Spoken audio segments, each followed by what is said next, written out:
Good day, children. Welcome to Storybook.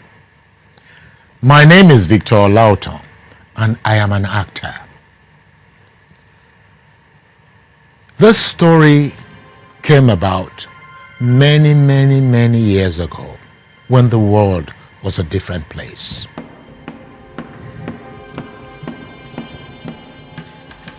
In a village very close to the area that we now know as Azare, in Bauchi state of Nigeria today, lived a young man whose name was Bello.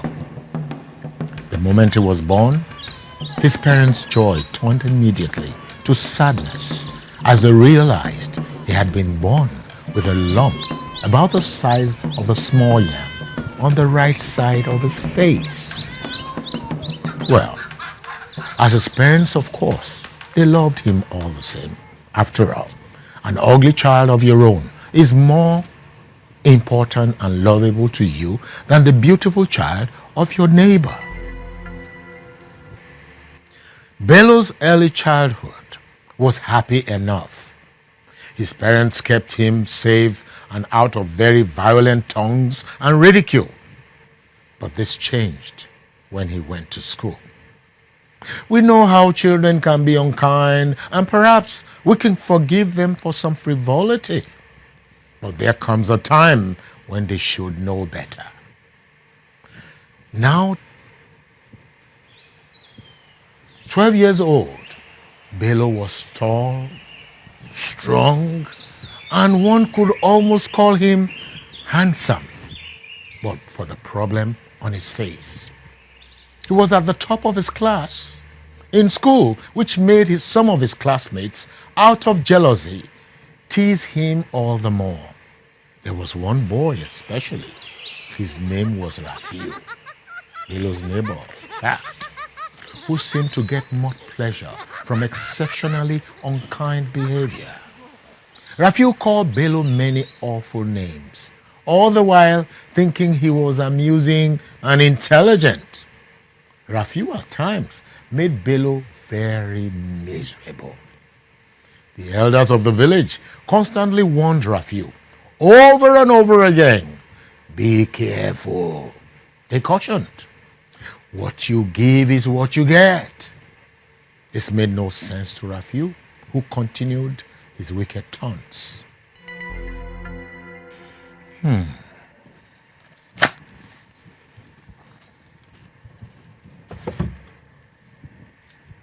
Bello was a quiet boy. He rarely was asked to parties and other joyful gatherings. If ever he was invited, he didn't go. He could hear the singing and dancing when these festivities were being held in the village, and he would, all alone, dance along the music and then sing along. Oh! He thought he did both rather well. One afternoon, his mother asked him, "Bello, please, would you go to the forest and gather some firewood so I can prepare the evening meal before your father comes back from work?" As always, Bello was quick to oblige. He loved the forest at any time, and today was a beautiful day. He took his axe and set out. Bello was enjoying the fresh air and being on his own. There was no one there to poke fun at him, so he kept cutting the firewood. He was lost in thought, so much so that, in fact, he didn't realize time and the afternoon quickly passed, and evening came. He headed home. He hadn't gone far when it suddenly became clouded, and it was clouded over and it began to rain.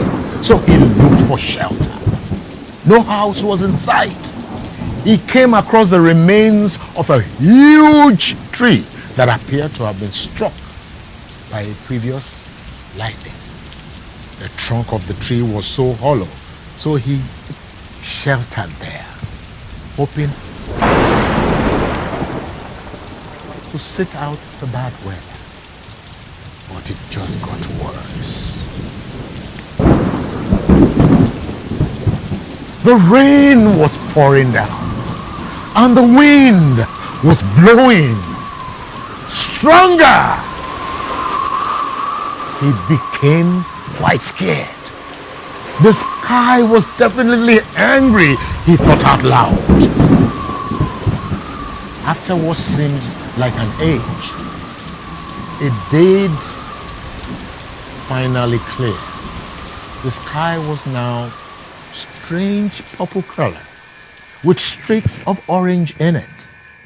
This was like nothing he's ever seen before. As he was about stepping out from the hollow of the tree, he heard voices. From the sound of the heavy footsteps, this was a large crowd, and they were getting closer. He hid again. The voices got louder. Peering into the twilight, he was horrified by what he saw. There must have been 30 giants coming his way. Doom, doom.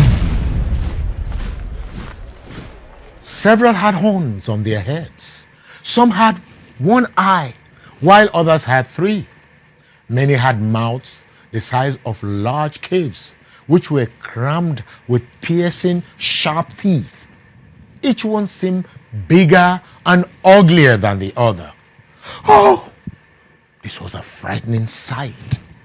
The largest, with one big bulging eye in the middle of his head and hairy arms the size of the very tree trunk Bello was hiding in, made a gesture with his hand, at which music began to play.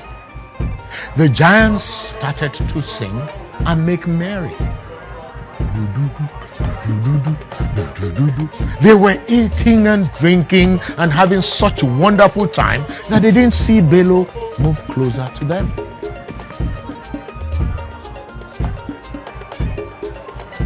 Bello was enjoying the magical music and sensational singing, so much that he quite forgot the danger he was in. The leader of the giants spoke to one of those dancing. "You do not dance well. Your dancing is boring me, and your voice is not pleasant. Sit down and let someone else take your place," he said. Despite the risk, Bello couldn't help himself, and before he knew it, he was out in front of all the giants, dancing and singing at the top of his voice. The giants were so amazed at the intrusion of this human visitor. They would normally have eaten him up immediately, but they were enjoying Bello's performance so much that they let him go on and on. He danced and danced and kept singing till he was exhausted. At which point, the giants all started clapping. The leader of the giants said, "You are a great dancer and you have a superb voice. Thank you for having the courage to join our party and entertain us so wonderfully." At this, the giant handed Bello a cup of the sweetest fruit juice he's ever tasted. "I was not expecting such kindness," said Bello.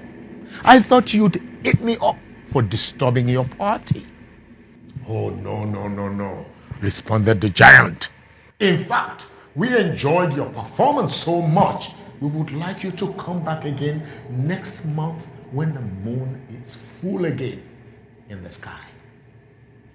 "I almost definitely will," said Bello enthusiastically. Good, the giant said. "Then you must leave a token of your promise with us.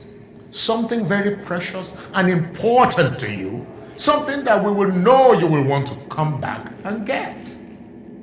Another giant said, "Do you see the lump on the right side of his face? This must be very special to him. Even we giants, any of us, will be proud and will give anything to have a growth like that on our face. Take that look. He's bound to want such a beautiful thing back. You see? Unlike we humans, to giants, Growths and lumps are things of beauty. Like they say, beauty is in the eye of the beholder. The leader of the giants reached towards Balaam and in an instant removed the growth from his face. Balaam felt no pain. There was no wound, no scar. As a last token of his gratitude, the giant handed Balaam a big purse full of gold.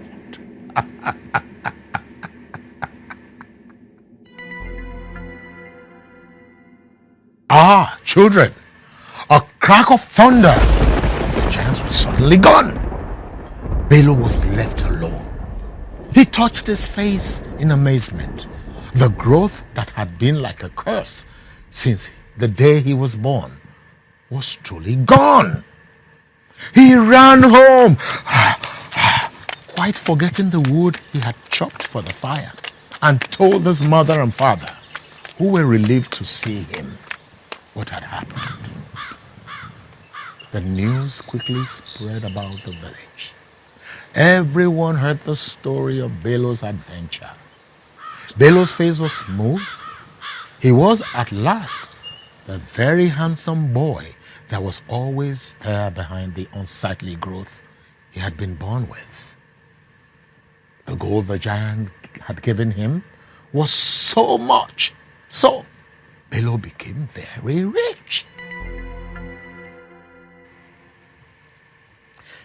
It didn't take long before Balaam's neighbor, Raphael, who had always been so unkind, stopped him.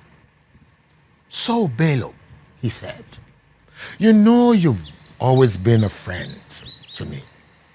The unkindness I showed you before, the names I had called you, all in jest. Yes, just a big joke. Nothing personal.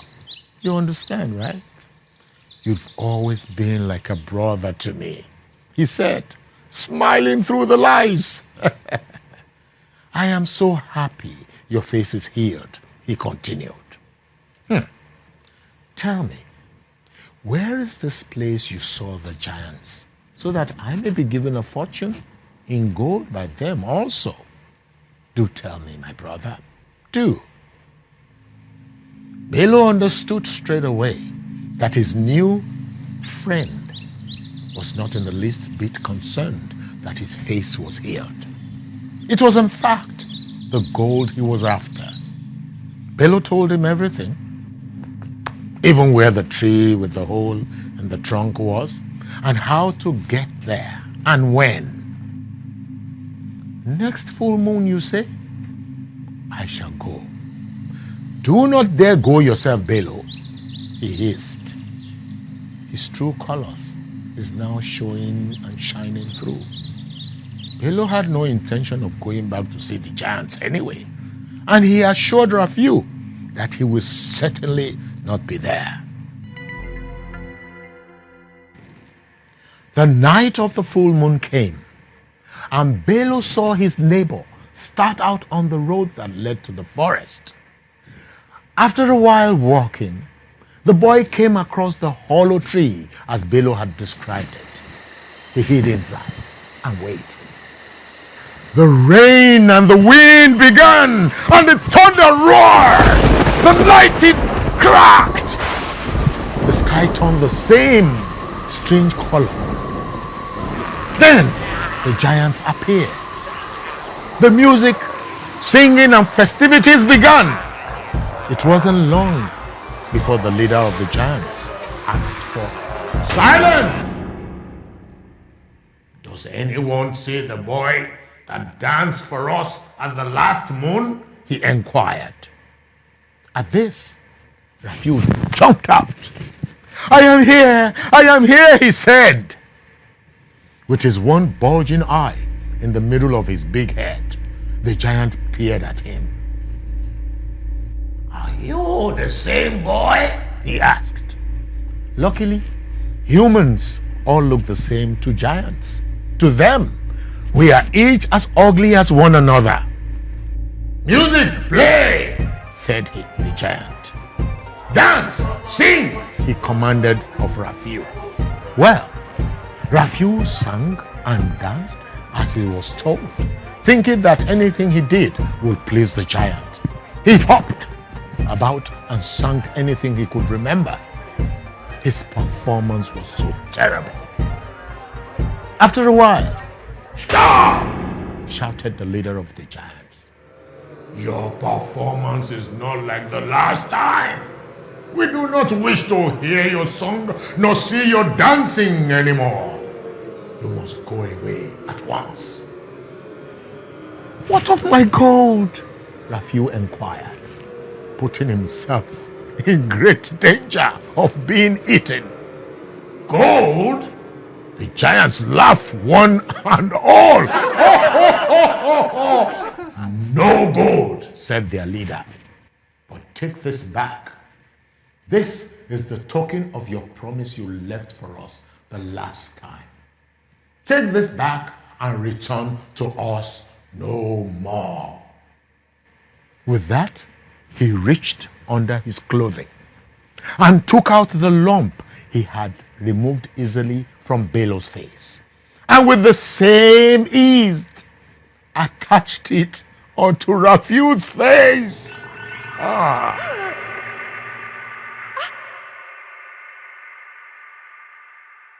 "Hey, I am dreaming," Raphael said to himself. "A horrible nightmare, that's all," he shouted as he made his way home, running and touching his face. Bello heard the cries go up in the neighbor's house as Raphael's parents realized the boy's misfortune. Their weeping filled the still air. By morning, everyone had heard Raphael's unfortunate story. Those that were once his friends were now the same ones calling him names.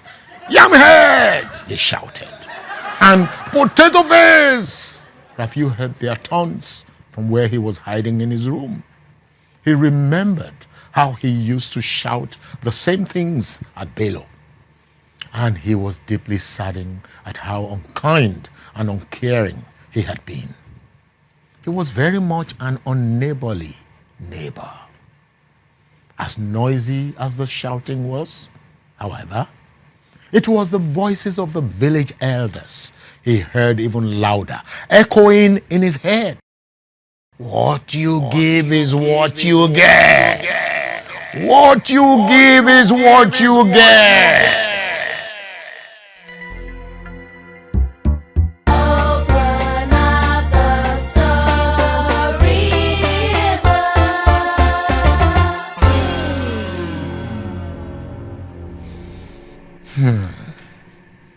The moral of the story is this: if you're kind or if you're unkind, if you're good or if you're bad, if you're generous or if you're greedy, what you give, you always get 10 times over. Well, children, it's been the storybook. My name is Victor Lauta. Join me again as we do some more beautiful story in the storybook. Thank you for watching.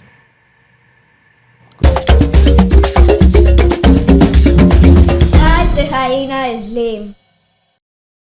The jackals and the hyenas were once friends, even though, that the jackals were well known for their tricks and general mischief.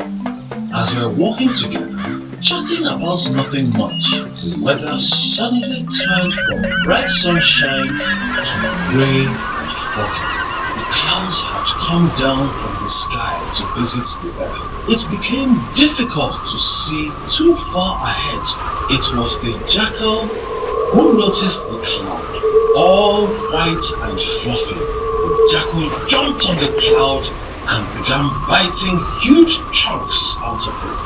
The hyena, on noticing this strange behavior, inquired, "Hey, jackal, what are you doing?" The jackal looked down from the cloud at the hyena and replied while licking its lips, "I am eating this cloud. It tastes good, just like the white fat of the buffalo that roams the savannah. Yum, yum, yummy, lovely. The hyena, noticing the way the jackal relished the chunks of cloud it was eating, asked the jackal to throw some of the cloud down for it to eat. No, said the jackal.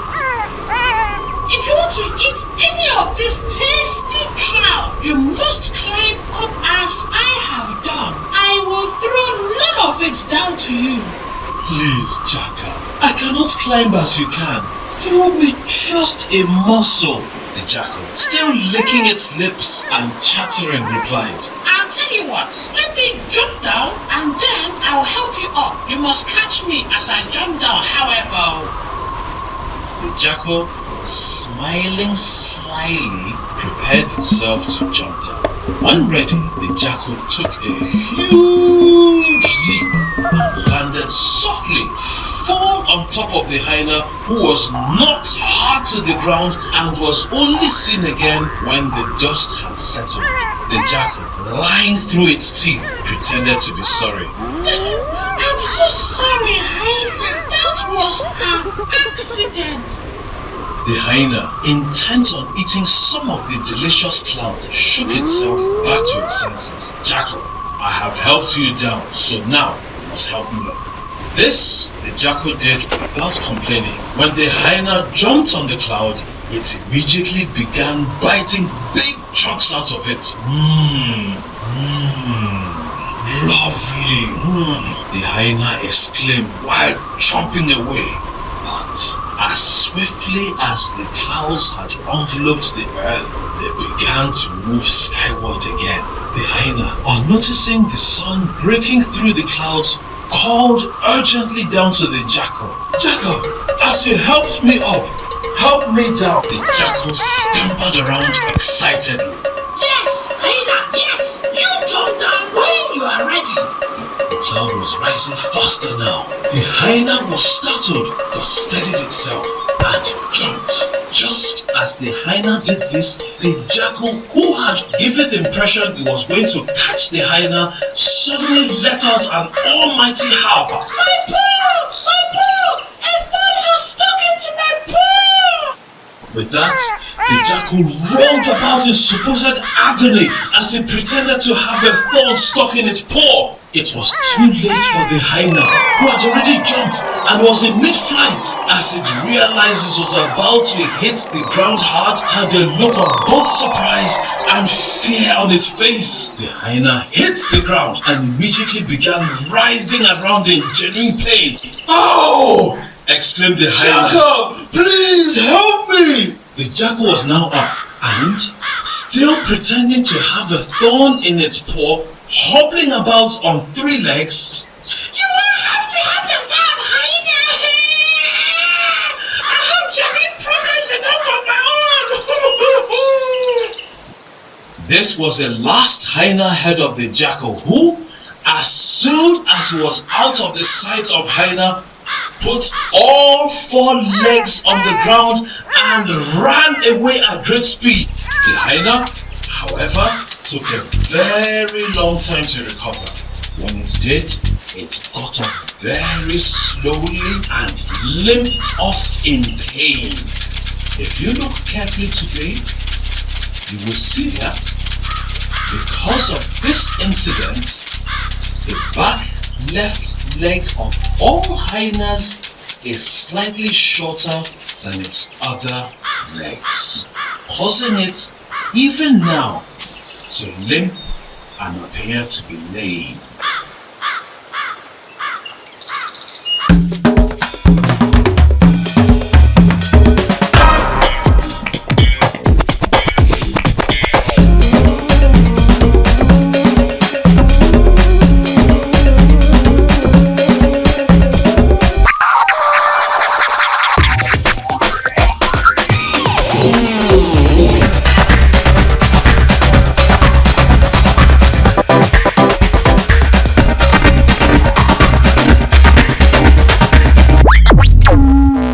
Do, re, mi, fa, sol, la, ti, do.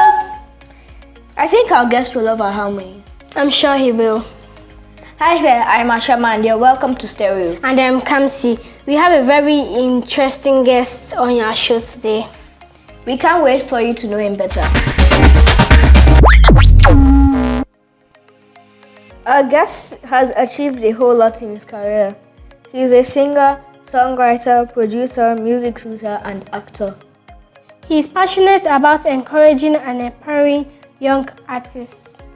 We are delighted to have on Stereo the versatile David B. Thank you for having me. I had to think, who's that? What are they talking about? That was a beautiful introduction. Thank you so much. You're welcome. When did music start for you? Whew. When did music start for me? My earliest public performance that I remember was when I was 7. How old are you guys? 9. Okay, so 2 years younger than you guys. I sang Oh Happy Day, Sister Act style. Oh happy day, oh happy. We sing that in our school. Oh, you do? It's one of my favorite songs. It's so easy and so catchy as well. So yeah, 7. Where does your inspiration come from when writing a song? These are very intelligent questions. Inspiration comes from life, so what I'm going through, but most of the time it comes from a conversation. So I wrote a song called Care About the Journey, and I was on the phone to one of my friends. We were talking, blah, blah, blah, blah, blah, blah, blah, and I said, you know what, we just have to wait and care about the journey. And that was the birth of a new song. I literally hung up, wrote a whole chorus and sent a voice note back to him saying, yo, our conversation inspired a song. So yeah, conversations definitely inspire me. You left medical school to study music industry management. What prompted that decision? Yeah, well, that's a very nice way to put it. That's the surface version. So the real truth is I failed my exams and I got kicked out. And that sounds so funny right now, but at the time it was devastating. I felt like I'd been given $1 million and I threw it away. But looking back now, I am so glad that that happened, because the truth is I don't think that was where I was supposed to be. Music has always been something that I've loved, and I'm so grateful and thankful for the opportunity to be here. Who knows, if I ended up being a doctor, I'd probably not be sitting with you amazing, presenters, future presenters. You're already doing it now and you're doing fantastic. So I think it was fate, and I'm happy that it happened. You have toured with Grammy Award winner Josh Groban. Yes. How has that experience influenced your career? I can never forget that moment. We did Manchester, we did Glasgow, I think we did Birmingham as well. You raise me up so I can stand on mountains. That song definitely just keeps me going when I'm going through down times. And that was one of the songs that we sang backup for him. It's definitely inspired me to dream big, because we were performing in front of tens of thousands of people. There's an amazing venue in Manchester called the Bridgewater Hall, and it's, I think, like 1,000 capacity venue. And that was my first time performing to such a large audience. So it's definitely given me confidence, and it's definitely made me grow as an artist. You have recently released 3 singles. What are their titles? Okay, so I released an EP titled Be David, and off that EP I've got singles such as Titi Lai Lai, Iwanika. The latest one is titled Fancy Car, and I'm really, really excited about that. It's an amazing song, if I'm allowed to say that myself. And we've got a music video which is very story-based. There are loads of lessons involved that you can pick out from that video. So yeah, make sure you watch it and let me know what you think. Okay. Your music videos are like short films. That makes me feel so good. Thank you. Do you always have the idea for the video while making the song, or it comes after the song has been released? That's a very, very good question. So Fancy Car, I knew that when I was writing the song, I knew that I wanted somewhat fancy cars in there. Obviously, I said Range Rover, so we had to have a Range Rover in the video. But I know I wanted a dance routine in the video as I was making the song, and nobody else could see it. Like, the producer couldn't see it. My friends were like, what routine are you going to do to this song? But I could see it, and I'm glad that I went with that. Because I think it's made the video, you know, a step up, because you don't expect the choreography and then boom, it's in your face. So most times I do have an idea of how I want the video to look like as I'm recording. Let's enjoy one of your music videos. Cool, let's do that. I'm so sorry.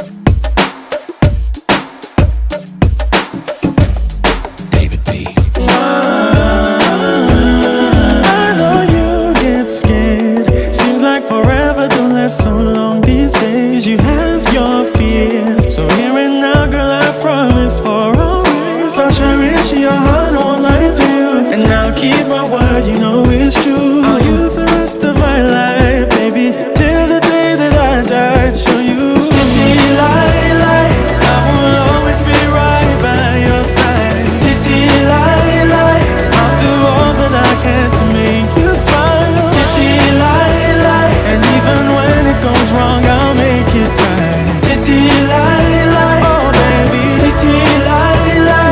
Let me make this clear. I've been scared of commitment. I've never been here before, my dear. Now I wanna give you all of me.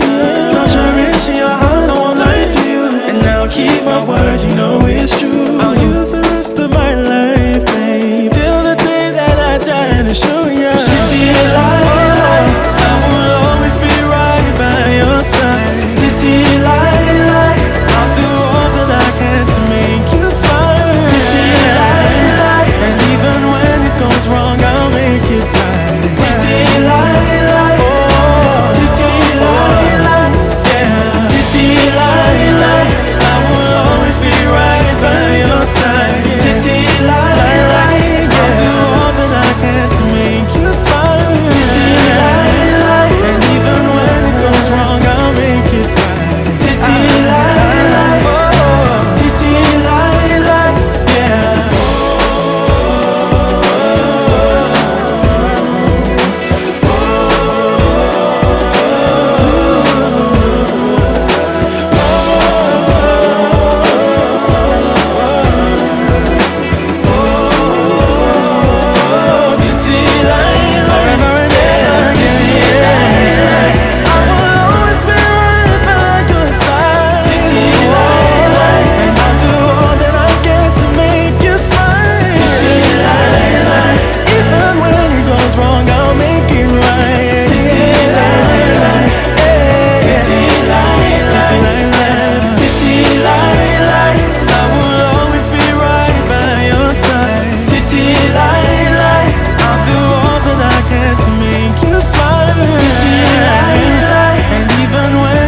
Wrong, I'll make it right. Titty lie, oh baby, titty lie, yeah, baby, yeah.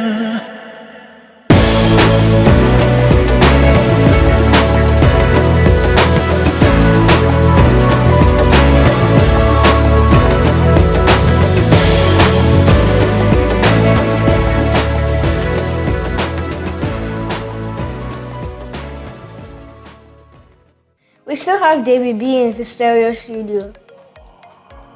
Thank you. You're welcome.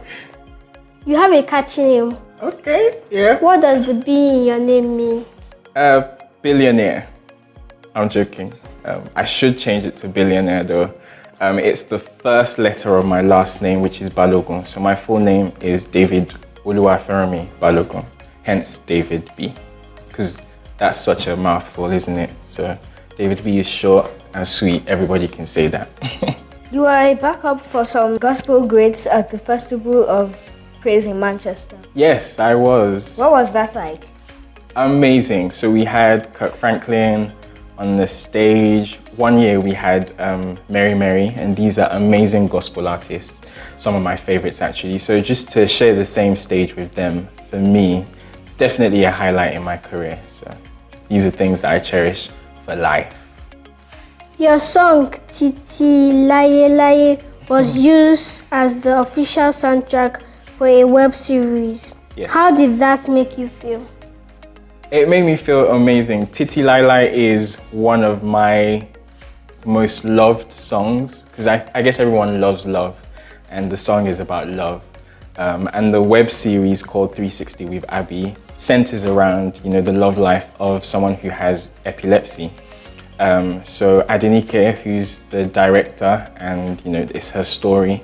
I don't mean it's her personal story, but she created the story. Hit my manager up and said, you know, can we use David's music in this web series, specifically Titi Lai Lai? And that just made me feel good because it's always been a dream to have my music as soundtrack for either a commercial or a sitcom or a movie, and that's happened, so I can tick that off my bucket list. So yeah, very exciting. Has growing up in the church influenced your music in any way? Absolutely, yeah. It's definitely created some boundaries for me musically and lyrically. So I was born into a Christian family. My dad's a doctor, but he's also a pastor. So that's definitely influenced my music and my lifestyle actually. So there are certain boundaries that I don't, you know, cross. And God's very important to me, and faith is everything, so yeah. You also got to debut as an actor on that series. How was the acting experience, and do we expect to see more of you in the movie scenes?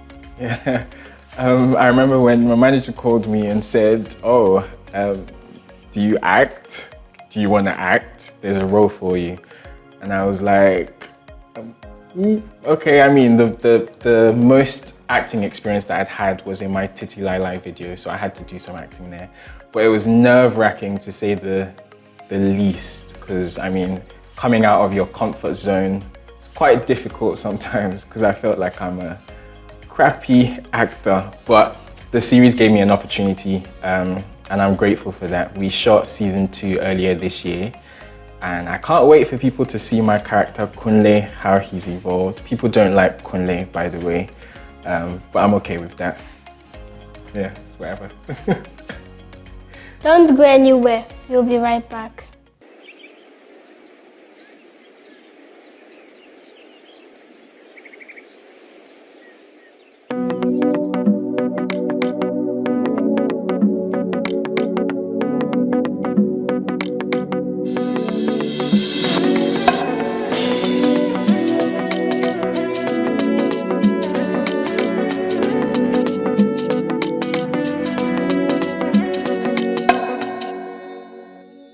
What do you have that wasn't given to you? What do you own that is truly your own? You should be grateful. Don't let it get to your head. Count your blessings.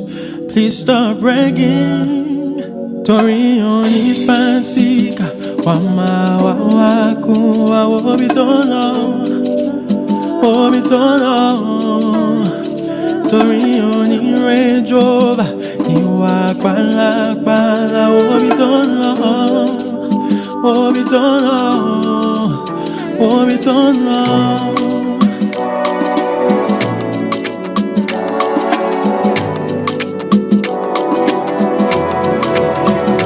What do you mean that you don't already have? What do you want that you can't live without? You should be grateful. Some people want there for your shoes. Count your blessings. Stop complaining. Tori oni fancy ka wama keke obitono obitono obitono. Tori oni Range Rover,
Watch where you're going.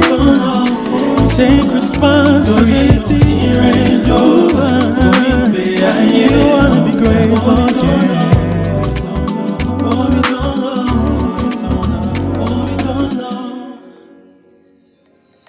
That was Fancy Car by the amazing David B. What inspired the lyrics of your song Fancy Car?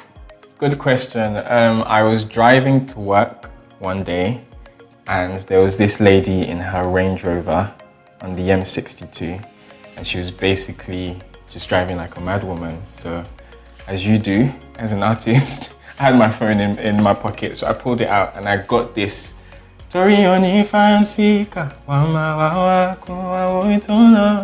and I literally recorded a voice note of that and that became the song like a year later or something like that. So yeah, it was one crazy woman driving like a crazy woman that inspired this Fancy Car. You are currently working on a project where you get to teach music to children in schools, churches and so on. Yes. Do tell us more about that, please. I'm really excited about this. I've been wanting to do it for years, but then I feel like this is the right time. So growing up, there weren't that many avenues for someone like me who really wanted to sing in school. So you had music clubs, you didn't have singing clubs specifically. So I'm putting together a proposal and I'm going to approach secondary schools and yeah, hopefully schools buy into it. I think there's so many kids that love singing and it would be a good opportunity for me and for them to be able to nurture them, groom them and inspire them to, you know, take their singing seriously. So it's called Prepping Stars. I'm really excited about it. That's a nice name. Thank you. It starts with a Z as well. How would you classify your music? I've heard this question so many times, so I have like a straightforward answer, even though I don't know if it completely describes it, but right now it's Afro R&B. So R&B at the core, it's a lot of harmonies, it's a lot of riffs, it's a lot of, you know, singing, but then Afro elements with the beat and then the language as well. So yeah, Afro R&B. What's your favorite musical instrument? Okay, so I like the violin. I can't play, unfortunately, but I just love the sound of it. I can picture, you know, like an orchestra just making beautiful sounds. Second one, guitar, even though I can't play. I should be able to play the guitar, but I'm just lazy. I haven't learnt, but I will. Ask me in 2 years.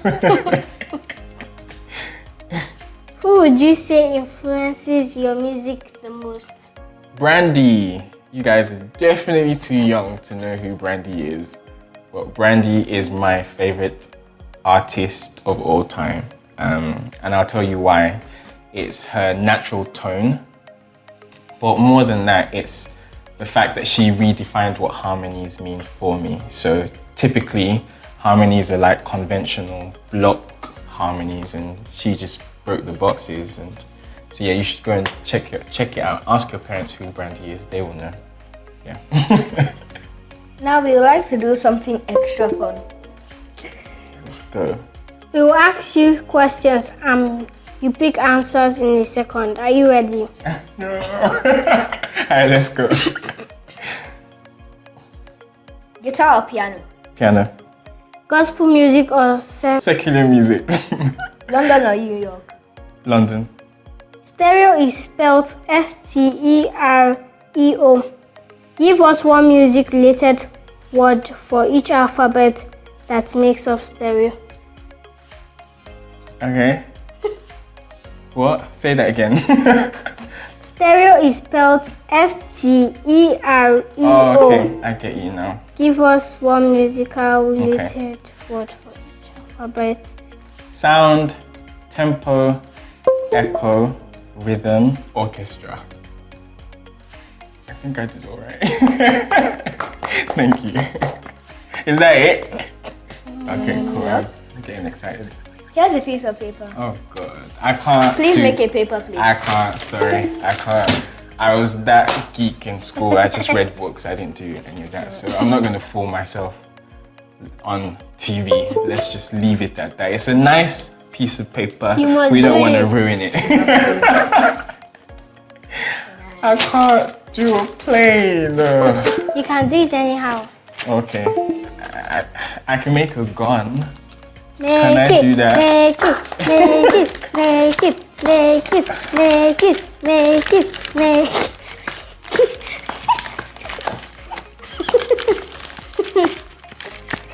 There you go, your plane. This is called the David B. rocket. Yeah. Let's not show this part, okay? David B, it has been great to have you on Stereo. It's been an absolute pleasure to be here. I've had so much fun. You guys are amazing. And I hope to see you again. Let's have you go over the performance stage to get ready. Cool. We'll leave you with this performance by David B.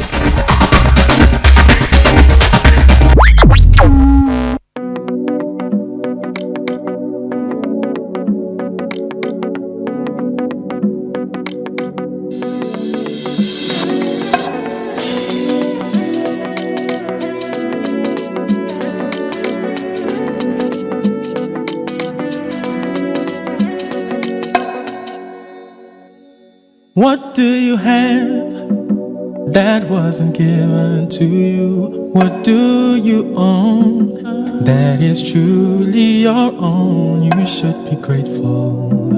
Don't let it get to your head. Count your blessings. Please stop bragging. Tori oni fancy ka wama wawaku wa wobitono wobitono. Tori oni Range Rover, iwa kwala kwala, obitono.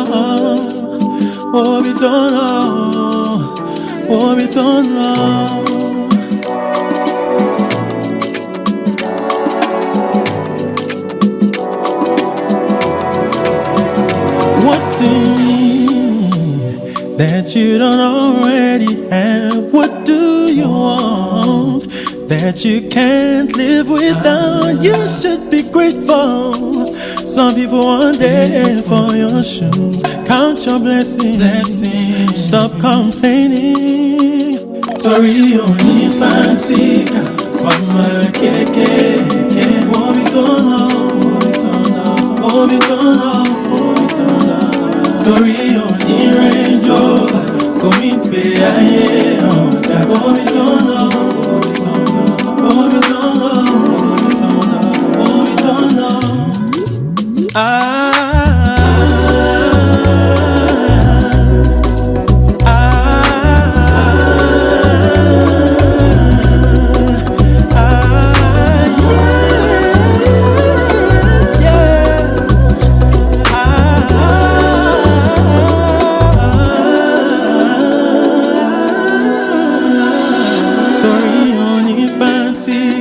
Wama waku wa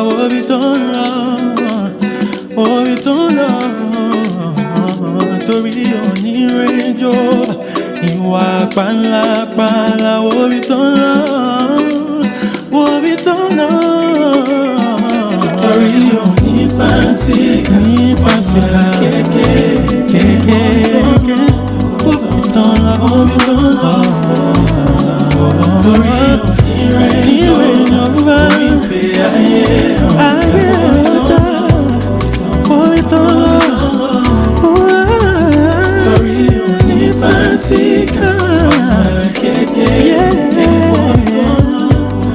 watch where you're going. Take responsibility. You wanna be grateful.